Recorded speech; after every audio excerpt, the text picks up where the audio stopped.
Aquarians, let's see कि 21 मई 2025 का divine message, goddess guidance, universal message क्या है। आज यूनिवर्स आपसे क्या कहना चाहते हैं, आज के दिन आपको क्या सुनने की ज़रूरत है। तो ये जो गाइडेंस है वो आज के किसी पर्टिकुलर सिचुएशन के रिगार्ड में हो सकता है या फिर ये एक ओवरऑल गाइडेंस हो सकता है। तो इस गाइडेंस के लिए आज मैं विजडम ऑरिकल डेक से एक कार्ड यूज़ करूँगी और एक आपके सबकॉन्शियस माइंड से। और ये भी बताना चाहती हूँ कि कल से डेली एनर्जी चेक इन जो है वो आपको नहीं मिलेगा। मैं एक ब्रेक ले रही हूँ। इस ब्रेक में कल बेसिकली मैं जो फाइनल वीक है, लास्ट वीक है मई का, उसकी रीडिंग्स करूँगी। तो कल वो करके थर्सडे तक मैं आपको वो प्रोवाइड करवा दूँगी। उसके बाद फ्राइडे, सैटरडे, संडे हम 3 दिन का एक ब्रेक रखेंगे चैनल पे, जिसमें मैं अपने आप को हील करूँगी, अपने आप को चार्ज करूँगी, ताकि मैं आपकी पर्सनल रीडिंग्स बहुत अच्छे से कर सकूँ। और आप लोग मेल पे जो मुझे पर्सनल रीडिंग्स के लिए भेज रहे हैं वो ज़रूर कमेंट सेक्शन में भी लिख दें कि हमने पर्सनल रीडिंग के लिए आपको भेज दिया है, ताकि मुझे ये पता चल जाए कि आप मेंबर भी हैं या नहीं, ठीक है। अदरवाइज़ मुझे मेंबरशिप का वो देखना पड़ेगा, देख के ही करूँगी। ऐसा नहीं है कि किसी को भी रीडिंग मिल जाएगी। जो चैनल के मेंबर्स हैं सिर्फ उनके लिए पर्सनल रीडिंग फ्री है, सबके लिए नहीं है यार। सबके लिए कैसे कर सकती हूँ, मेरी भी एनर्जी लगती है, ठीक है। सो उसके बाद फिर मुझे पर्सनल रीडिंग्स करनी है, तो और जून की रीडिंग स्टार्ट करनी है, तो उन सब के लिए थोड़ा सा रिचार्ज होना ज़रूरी है। तो इसलिए थर्सडे, फ्राइडे, सैटरडे हम एक ब्रेक ले लेंगे। संडे भी इंक्लूडेड है उसमें, तो मैं संडे को रीडिंग करूँगी, तो वो आपको मंडे या संडे इवनिंग तक मिल जाएंगी, ठीक है। अदरवाइज़ फिर आप मंडे तो माने, मंडे से तो आपके पास सारी रीडिंग्स आएंगी, ठीक है। सो स्टार्ट करते हैं आज की रीडिंग। लेट्स सी कि क्या मैसेज आता है 21 मई 2025 के लिए। एक्सपीरियंस गाइडेंस फॉर कुंभ राशि। Thank you so much. Okay, we have chaos and conflicts. 333 number आपको बहुत देखने को मिल सकता है। 1212 नंबर आपको बहुत देखने को मिल सकता है। 1221 नंबर आपको बहुत देखने को मिल सकता है। हमारे पास यहाँ 2 गाइडेंस कार्ड आए हैं, एक नीचे गिरा है, तो मैं वो कार्ड भी लूँगी। सो पहला कार्ड है यहाँ एम्प्रेस द वॉइड एंड दूसरा कार्ड है यहाँ बैटल विद इन, और बीच में है chaos एंड कॉन्फ्लिक्ट। कितना पावरफुल मैसेज है, देखो आप अगर आप समझ पाते हो तो। अपने अंदर की लड़ाई और अपनी इच्छाएं, उन्हीं दोनों के बीच में chaos चल रहा है। हो सकता है आपका दिल और दिमाग एक चीज़ पे संतुष्ट नहीं होता, आपके मन में फाइट चलती रहती है कि ये मत कर, और आपकी इच्छाएं आपको कहती हैं कि ये कर, हम तुम्हारी इच्छाएं हमें तो पूरा कर, जिंदगी में आया है तो यही आपकी प्रॉब्लम हो। सो नंबर पहले चैनल कर लेते हैं। यहाँ पे नंबर 5 की ऊर्जा है। 23 नंबर, 32 नंबर सिग्निफिकेंट हो सकता है किसी के लिए।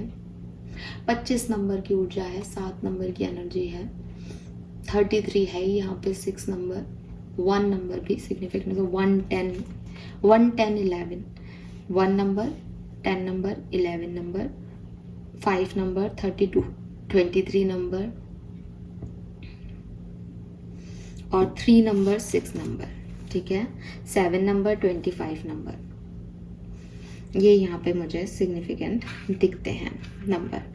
कलर जो है वो मैं बोलूँगी क्योंकि कॉन्फ्लिक्टेड एनर्जी है, तो मैं थोड़ा सा चैनल ना करके एक मेंटल उसमें जाऊँगी कि थर्ड आई चक्रा को जो है वो स्ट्रॉन्ग करें, इंट्यूशन को बढ़ाएं, इंट्यूशन की सुने। और इंट्यूशन के लिए जो कलर है दैट इज़ पर्पल, एमेथिस्ट का कलर, दिस वन, ठीक है। इस कार्ड में भी बहुत सारा पर्पल है, वैसे तो ये भी पता नहीं आपको ब्लू लग रहा है, पर्पल लग रहा है, मुझे तो पर्पल बोलने के बाद सब कुछ ही पर्पल लग रहा है लेकिन पर्पल है यहाँ पे, ठीक है। बिकॉज वो थर्ड आई चक्रा को प्रॉब्लम क्या है कि भाई इनर कॉन्फ्लिक्ट्स हैं, इनर कॉन्फ्लिक्ट्स को हील करने के लिए आप इनर पावर बढ़ा लो, अपनी शक्ति बढ़ा लो। अंदर की शक्ति क्या है? आपकी इंट्यूशन, आपकी गट फीलिंग, उसकी सुनने लग जाओ, आपके कॉन्फ्लिक्ट्स अपने आप ही खत्म है। तो इसलिए पर्पल कलर को आप आज ही नहीं, हमेशा के लिए इन कर लें जब तक ये कॉन्फ्लिक्ट खत्म नहीं होते आपके।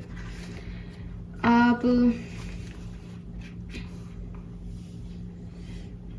हो सकता है एक्वेरियस आप एक किसी ऐसी सिचुएशन में हो जहाँ आपको ना अभी कुछ नेगोशिएट करना है। नेगोशिएट करना मतलब कोई आपको अपॉर्चुनिटी दे रहा है बिजनेस की, आपसे कह रहा है कि इतना परसेंट तेरा, इतना परसेंट मेरा। नेगोशिएट का मतलब है कि लाइफ आपको कुछ कह रही है कि भाई ये घटना घट गई, अब आगे चल, आगे ये देख। तो आपको नेगोशिएट करना है कि पास्ट क्या है, फ्यूचर क्या हो सकता है, अगर ये हो गया तो क्या होगा, ये हो गया तो क्या हो गया। तो नेगोशिएशन का टाइम जो है वो मुझे आपकी लाइफ में दिख रहा है। और ये जो नेगोशिएशन है ये इजी नहीं है, मतलब ऐसा नहीं है कि अपॉर्चुनिटी है बड़ी सुंदर है, आपको कह रही है कि मेरे को ले लो और आपको मैं कहूँगी चाहते क्यों नहीं हो, पागल हो क्या, चले जाओ। इतनी सी बात नहीं है ये।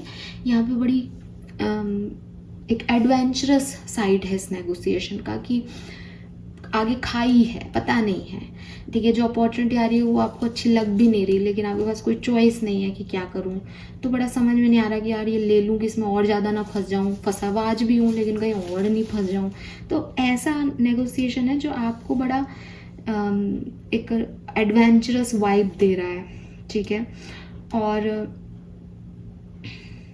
आपके इंटेंशन जो हैं वो चाहते हैं कि भाई कुछ हाईएस्ट गुड का हो जाए, कुछ ऐसा हो जाए जिससे आपकी दुनिया बदल जाए, ज़िंदगी बदल जाए, कुछ पॉजिटिव आ जाए, आपका टाइम चेंज हो जाए। बहुत हो गया, मतलब इंटेंशन ये है कि सब कुछ अच्छा चाहिए अब लाइफ में, अब कुछ प्रॉब्लम नहीं चाहिए मुझे लाइफ में। और क्योंकि इतना हाईएस्ट इंटेंशन है तो डेफिनेटली डिसीजन मेकिंग में, नेगोशिएशन में बहुत आपको वक्त लग रहा होगा, आप परेशान हो रहे होंगे। यूनिवर्स आपको यहाँ पे कह रहे हैं कि ये जो आपका थिंकिंग प्रोसेस है इसमें बस एक शब्द डाल दो, और वो एक शब्द है डेस्टिनी, किस्मत। एक्वेरियस आपकी किस्मत, मैं आपको थोड़ा सा एक ट्रेडिशनल अप्रोच दे रही हूँ, बट इस समय के लिए जो गाइडेंस है आपके लिए वो यही है कि आप अपने माइंड को एक शब्द सिखाएं, किस्मत, और उसको ये बताएं कि किस्मत तो पहले से तय है। इसका मतलब आप डिसीजन लो या नहीं लो, आपका लिए जो भी होना है वो तो हो गई। अगर आपको लगता है कि मेरी ज़िंदगी तो बहुत अच्छी है बात की, ठीक है, और मेरे लिए तो एक परफेक्ट टाइम आएगा, मैं तो ब्लेस्ड हूँ, मेरे पास तो सब कुछ अच्छा होगा, तो आपको अपने डिसीजन पे इतना कंफ्यूज होने की ज़रूरत नहीं है। अगर आपको लगता है कि आपके लिए अच्छा ही आएगा, आपके लिए 100% अच्छा आएगा, इस डिसीजन को लेने पे भी, इस डिसीजन को ना लेने पे भी। तो आप इस डिसीजन में मत उलझो अपने हाईएस्ट गुड के लिए, आप इसके एडवेंचर साइड को बस एंजॉय करो, ठीक है। ये सिर्फ एक पावरफुल टाइम होगा जिसे आप बाद में शेयर करेंगे कि अरे उस समय ऐसा और हुआ था मेरे साथ। ये सिर्फ आपकी कहानी में एक ऐड ऑन करने की बात होगी, बाकी आपकी कहानी लिखी गई है, ठीक है। You will discover everything you need to know, ठीक है। आपको जिस भी चीज़ की ज़रूरत है आपको उसके बारे में सब कुछ पता चल जाएगा कि ये सिचुएशन कैसे आपको लॉन्ग टर्म में अफेक्ट करेगी, इस सिचुएशन में क्या होगा। लेकिन आपको अभी प्रेजेंट में रहना होगा, चीज़ें अपने आप अनफोल्ड होंगी आपके सामने जब वो चीज़ें, वो सिचुएशंस आपके लिए आ जाएंगी पूरी तरीके से। आप यहाँ बैठ कर के भविष्य के लॉन्ग टर्म को सोचोगे तो आपको ना आंसर्स मिलेंगे, ना आपका प्रेजेंट से अभी आपको राहत मिलेगी। तो आपको राहत लेने के लिए यही समझदारी है कि ये जो मूवमेंट में आप हो ना, ये जो नेगोशिएशन चल रहा है ना अभी ज़िंदगी का या किसी भी सिचुएशन में, ये मूवमेंट इम्पॉर्टेंट है। इस मूवमेंट की वैल्यू करो, इसको वेस्ट मत करो। ऐसा नहीं हो कि साहब यूनिवर्स ने या डेस्टिनी ने तो आपको मौका दिया था नेगोशिएट करने का, बट आप उस समय अपनी ही दुनिया में लॉन्ग टर्म में खोए हुए थे, अपने सपनों में इतना थे कि मुझे तो बहुत हाईएस्ट गुड चाहिए, मुझे तो ये चाहिए, मुझे तो वो चाहिए, और आपको हाईएस्ट गुड इसी के थ्रू मिलना था जिस पे आप ध्यान ही नहीं दे रहे। तो नेगोशिएशन पे फोकस करो, अपॉर्चुनिटीज़ पे फोकस करो, जो सिचुएशन सामने है उसको देखो कि आपको वो चाहिए, कि आपको वो वैल्यूएबल लग रही है। अगर हाँ तो हाँ कहो, अगर आपको लगता है कि ये तो मुझे किसी भी एंगल से कुछ अच्छा नहीं लग रहा है, इसमें तो मुझे मन ही नहीं कर रहा, मेरी गट फीलिंग ही नहीं आ रही इसमें तो काम करने की, ना कह दो। ये मत सोचो कि ये सिचुएशन मुझे लॉन्ग टर्म में क्या अफेक्ट देगी। अनफोल्ड होंगी चीज़ें, ऑटोमेटिकली होंगी।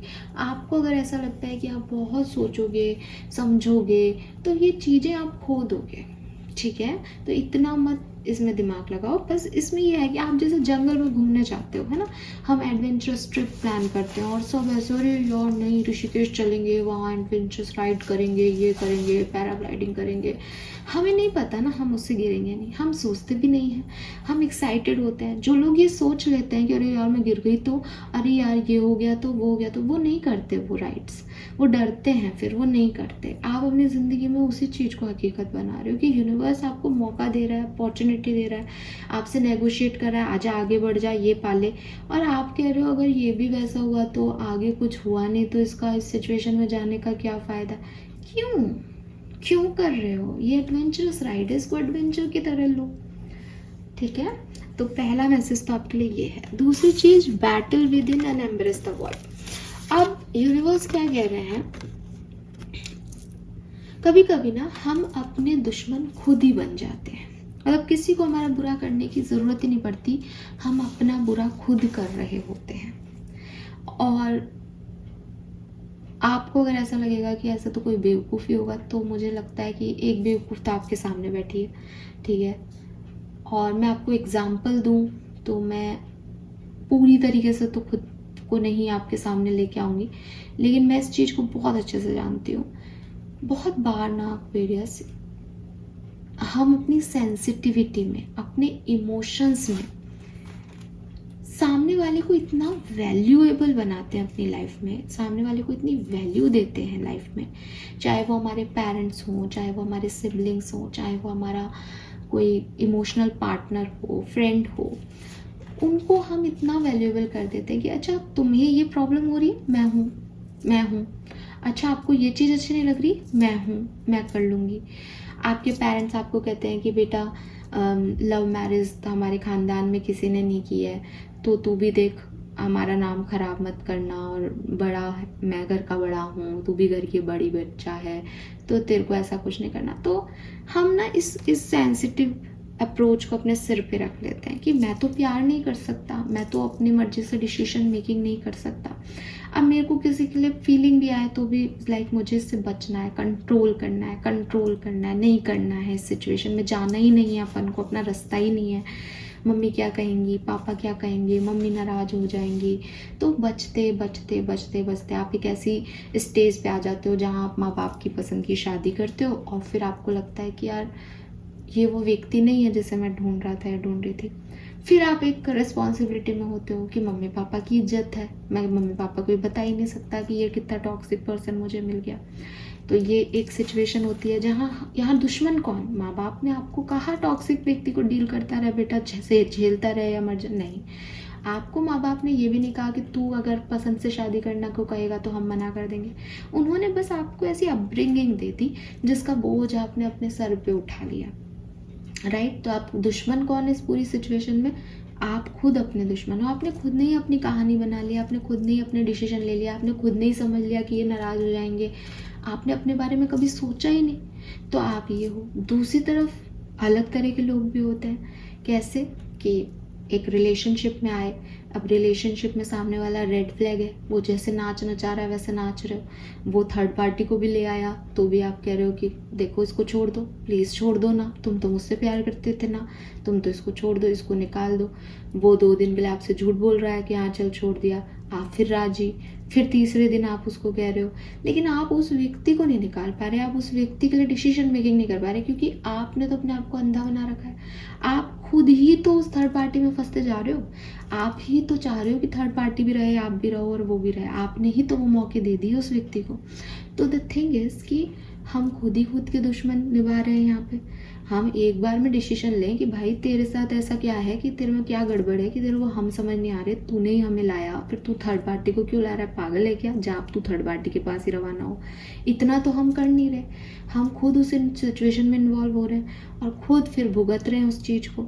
तो हम अपने ही दुश्मन है ना, यहाँ कोई हमारे साथ कुछ नहीं कर रहा। सामने वाला तो अपनी अपब्रिंगिंग के हिसाब से काम कर रहा है, सामने वाला तो वो कर रहा है जो वो है, वो तो दिखा रहा है कि देख मैं तो ऐसा घटिया आदमी हूँ। हम ही तो कह रहे हैं उसे तू घटिया नहीं, तू तो बहुत लाडला है, तू तो बहुत अच्छा है। तो कौन किसका दुश्मन है? हम हमारे दुश्मन है। वो व्यक्ति हमारा इतना दुश्मन नहीं है, क्योंकि वो तो वो कर रहा है जो वो अपने लिए कर रहा है, पर हम अपने लिए नहीं कर पा रहे, तो हम हमारे ही दुश्मन हो जाते हैं। और ऐसी कितनी सिचुएशन है, मैं आपको अगर एग्जांपल देने बैठूंगी तो ये वीडियो बहुत लंबा हो जाएगा, बट आप भी ऐसा ही कुछ कर रहे हो।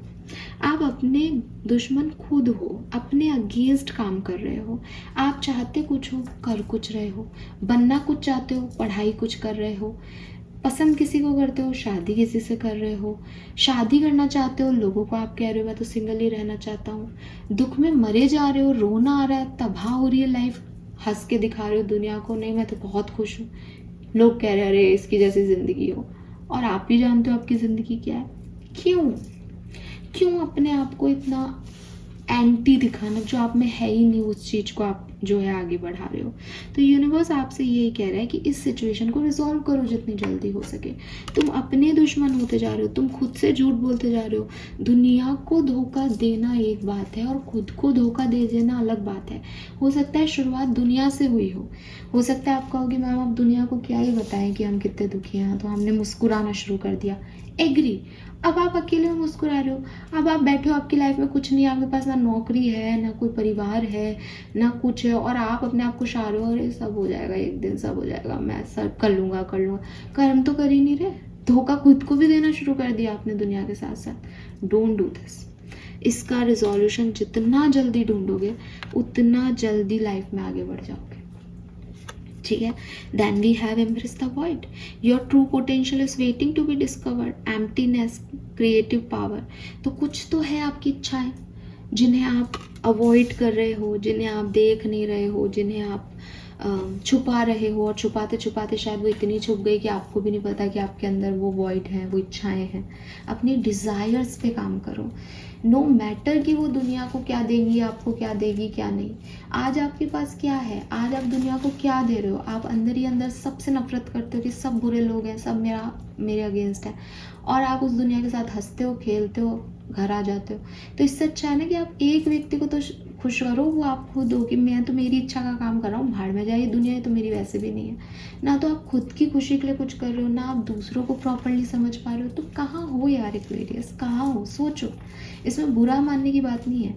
अगर ये कार्ड्स यहाँ पे हैं इसका मतलब सोचने की बात है। तो अपनी इच्छाएं, अपनी क्रिएटिव पावर्स, अपने क्रिएटिव टैलेंट्स पे फोकस करो, अपने पोटेंशियल को जगाओ एक्वेरियस, जगाओ। मैं आपको जगा रही हूँ नींद से जागो। और ये जो अपने अंदर के बैटल्स है ना, मेरे साथ ये हुआ, विक्टिम मोड में चले जाते हो, इसने ऐसा बोला, उसने वैसा किया, खुद को धोखा देना, खुद से झूठ बोलना, इनसे निकलो। बहुत इजी है ना चीज़ें कि जो है वो है, उसमें बनने की क्या ज़रूरत है। लेट्स सी कि आपका कर्मा मैसेज क्या है एक्वेरियस। हेल्प द नीडी, पे टाइम। सो अगेन, अगर आप लोगों की मदद करोगे तो लोग भी आपकी मदद करेंगे। और क्योंकि ऐसा लगता है पहले कार्ड से कि आप कोई एडवेंचरस जर्नी में हैं, कोई नेगोशिएशन करने में है, तो जितना आप लोगों के लिए ज़िंदगी आसान करेंगे उतनी आपके लिए भी ज़िंदगी आसान हो जाएगी। क्योंकि कर्मा कहीं ना कहीं लौट के आता है, बुरा भी आएगा, अच्छा भी आएगा। तो ऐसा नहीं है कि आपने आज किसी को 10 रुपये दिए तो आपको 50 रुपये कहीं से आज ही मिल जाएंगे। लेकिन यकीन मानिए, जिस दिन आपको ज़रूरत होगी उस दिन 5 हाथ खड़े होंगे कि मैं हूँ। क्यों? क्योंकि उस एक व्यक्ति की दुआएं इतनी हैं। एंड सेम फॉर बद्दुआ। अगर आपने किसी एक का दिल दुखाया है, नफरत किसी को सर्व की है, तो हो सकता है कि आज आप बड़े राजी खुशी और घूम रहे फिर रहे हो और एंजॉय कर रहे हो, लेकिन जब ये कर्मा लौट के आएगा, जीना हराम कर देगा एक्वेरियस। ठीक है, सो सोच समझ के अपनी कर्मों को जो है वो ले।